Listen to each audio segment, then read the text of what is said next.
নামাজের মধ্যে এই চারটি জিনিস আল্লাহর কাছে না চেয়ে কখনো সালাম ফিরাবেন না। নবীজি সাহাবীদেরকে খুব তাগিদ প্রদান করতেন যে নামাজের মধ্যে এই চারটি জিনিস তুমি চাবে, অবশ্যই চাবে, যতক্ষণ না চাবে ততক্ষণ পর্যন্ত তুমি সালাম ফিরাবে না।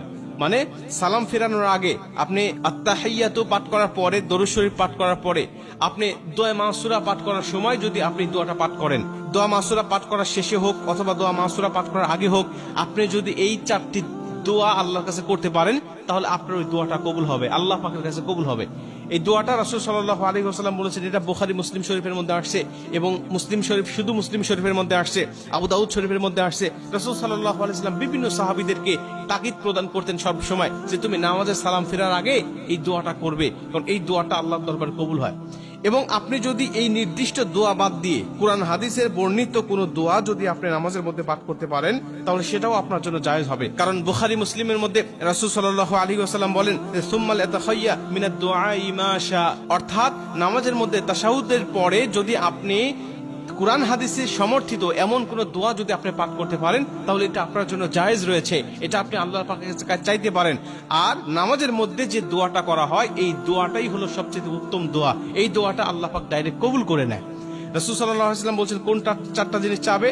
এক নম্বর হলো আল্লাহুম্মা ইন্নী আউযু বিকা মিন আযাবিল কবর, তুমি কবরের আযাব থেকে আল্লাহ পাকের কাছে দোয়া করবে যে আল্লাহ তুমি কবরের আযাব থেকে আমাকে মাফ করো। কেন?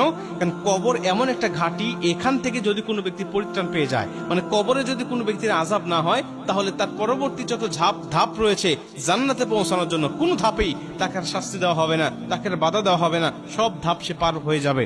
এজন্য আল্লাহর কাছে প্রথম নম্বর দোয়া করবে আল্লাহুম্মা ইন্নী আউযু বিকা মিন আযাবিল কবর, তুমি কবরের আযাব থেকে মাফ চাবে। দুই নম্বরে আল্লাহুম্মা ইন্নী আউযু বিকা মিন আযাবি জাহান্নাম, তুমি জাহান্নামের আযাব থেকে আল্লাহ পাকের কাছে পরিত্রাণ চাবে। তিন নম্বরে আল্লাহুম্মা ইন্নী আউযু বিকা মিন ফিতনাতি মাসিহিদ দাজ্জাল, আল্লাহুম্মা ইন্নী আউযু বিকা মিনাল মাহইয়ায়া ওয়া মামাত, অর্থাৎ তুমি দাজ্জালের ফিতনা থেকে, মৃত্যুর ফিতনা থেকে এবং জাহান্নামের ফিতনা থেকে, এই সব ফিতনা থেকে তুমি আল্লাহ পাকের কাছে পরিত্রাণ চাবে।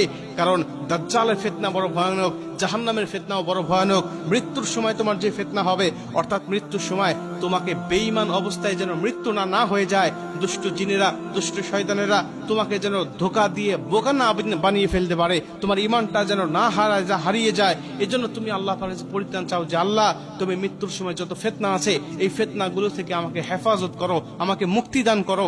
এই চারটি দোয়া যতক্ষণ তোমার শেষ না হবে ততক্ষণ পর্যন্ত তুমি সালাম ফেরাবে না, এটা আমি নবীজি তোমাদেরকে আদেশ করি।